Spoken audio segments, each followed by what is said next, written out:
మత్స్యకారుల కష్టాలు చూశాను, సమస్యలు పరిశీలించాను, ఇబ్బందులు తెలుసుకున్నానన్నారు సీఎం చంద్రబాబు నాయుడు. ఈ రోజు నేను వచ్చిన గ్రామం ఒకసారి చూస్తే బుడగట్లపాళెం. నేను మీ మీటింగ్ పెట్టుకోక మునుపు నేను దగ్గర ఒక గంట చేపలు పట్టే ప్రతి ఒక్కరితో మాట్లాడాను. సముద్రం దగ్గరికి వెళ్ళాను. ఎవరైతే సముద్రంలో అప్పుడే చేపలు తీసుకొచ్చారో ఆ చేపలన్నీ చూశాను. అయితే ఇప్పటికే లేట్ అయింది కాబట్టి చాలా చేపలు చనిపోయే పరిస్థితి. అడిగాను, బ్రతికి తీసుకొస్తారా లేకుంటే కొన్ని చనిపోతాయంటే 2 విధాలుగా ఉంటుందని వాళ్ళు చెప్పారు. నాకు ఎక్కడైతే పోలీస్ అయితే స్వాగతం పలికాడు. మొట్టమొదటిసారిగా నేను వస్తానే మీ ఊర్లో స్వాగతం పలికింది పోలీస్ స్వాగతం పలికాడు.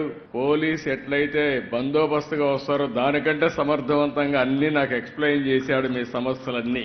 అక్కడి నుంచి నేరుగా మీ కష్టాలన్నీ కూడా విన్నాను. ఆ కష్టాలన్నీ విన్న తర్వాత కొంతమంది ఆడబిడ్డలు ఎండు చేపల్ని ఏ విధంగా తయారు చేస్తారో అది కూడా చూశాను.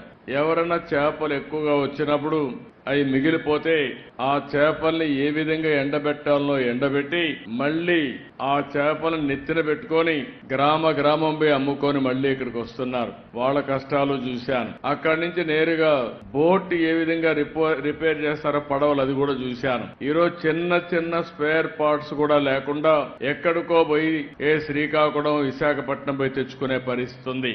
ఇంకో పక్కనే చేపలన్నీ వచ్చినప్పుడు పట్టుకుని తీసుకుని ఎవరైతే అమ్ముతారో అది కూడా చూశాను. వాళ్ళకు కూడా చాలటువంటి ఈ యొక్క ఐస్ బాక్సులు ఉండడం, దానివల్ల కూడా ఇబ్బందులు. ఇక్కడ చేసిన తర్వాత ఎక్కడ మార్కెట్లో రేటు బాగుంటే అక్కడ అమ్మే పరిస్థితికి వస్తున్నారు. మీరందరూ కూడా పేదవాళ్ల కష్టాలు చూశాను. మీరు మామూలుగా అయితే బోటు మీరు తీసుకుని ప్రాణానికి కూడా భయపడకుండా రాత్రి 1 గంటకు బయలుదేరి సముద్రంలోకి వెళ్తున్నారు. ఓసారి సముద్రంలో అల్లకల్లోలాలు వచ్చినప్పుడు గాని, బాగా అలలు పెరిగినప్పుడు గాని, ఒకప్పుడైతే అలర్ట్ సిస్టమ్ కూడా ఉండేది కాదు. ఇప్పుడు కూడా చాలా మంది ప్రాణాలు పోగొట్టుకునే పరిస్థితికి వస్తున్నారు. అయితే ఇక్కడ జరిగేది కొంతమంది బోట్లన్నీ వాళ్లే కొని, మీ దగ్గర పెట్టుబడి లేదు కాబట్టి మీరు పట్టుకొచ్చిన చేపలు వాళ్లే తీసుకుని ఆ చేపల్లో సగం డబ్బులే మీకు ఇచ్చి వాళ్ళు మాత్రం బలిచిపోతున్నారు కానీ బాగుపడుతున్నారు కానీ మీరు మాత్రం నష్టపోతున్నారు. అది కూడా చూశాను. అక్కడి నుంచి పక్కనే వల రాత్రంతా వెళ్తారు. 1 గంటకో 2 గంటలకో మళ్ళా వస్తారు.